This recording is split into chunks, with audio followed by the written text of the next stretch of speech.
কিন্তু বর্তমান জামানার লোকদের চলাফেরা দেখলে মনে হয় আমাদের মৃত্যুর কোনো ভয় নেই, আমাদের কবর নামে একটা ঘর আছে সেটাও মনে হয় আমাদের ঘর নাই। যদি আমাদের অন্তরে কবরের ভয় থাকতো, জাহান্নামের ভয় থাকতো, তাহলে দেখা যাইতো আমাদের অন্তর দ্বারা, আমাদের হাত দ্বারা, আমাদের বুক দ্বারা, আমাদের কান দ্বারা, আমাদের চোখ দ্বারা কোনো গুনাহ হতো না।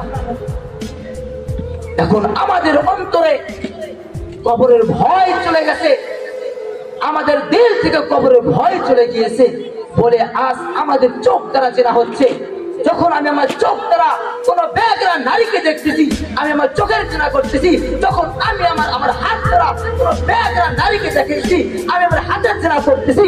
যখন আমি আমার পাও দ্বারা কোন বেগরা নারীর পিছনে যাইতেছি, তখন আমি আমার পায়ের চেনা করতেছি। যখন আমি আমার কলম দ্বারা কোন বেগরা নারীর কথা ভাবতেছি, তখন আমি আমার কলমে চেনা করতেছি। যুবক, এখনো সময় আছে নিজের যৌবনকে, এখনো সময় আছে নিজের যৌবনকে গুনাহের থেকে ফিরে আনো, নিজের কলম থেকে গুনাহের থেকে পরিষ্কার করো, নিজের চোখকে গুনাহের থেকে ফিরে আনো, নিজের কানকে গুনাহের কথা থেকে ফিরে আনো, নিজের নজরকে গুনাহের থেকে ফিরে আনো। না জানি কখন আমার মৃত্যু হয়ে যায়।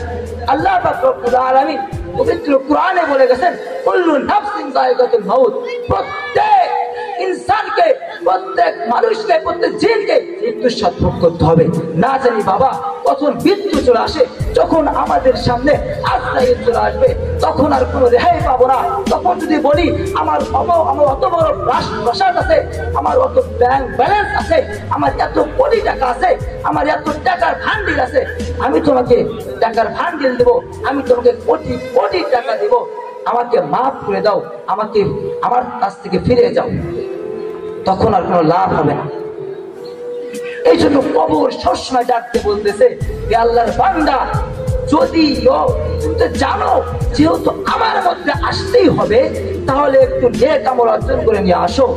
কারণ আমি কবর একদম একাকিত্ব ঘর, একদম অন্ধকারে ঘর, একদম সাপ বিচ্ছু ভরপুরে ঘর।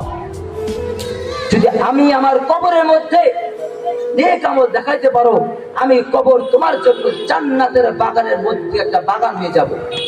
আর যদি আমার জন্য নেক আমল না নিয়ে আসতে পারো, তাহলে আমি কবর তোমার জন্য আগুনের একটা গর্তের মধ্যে পরিণত হয়ে যাবে।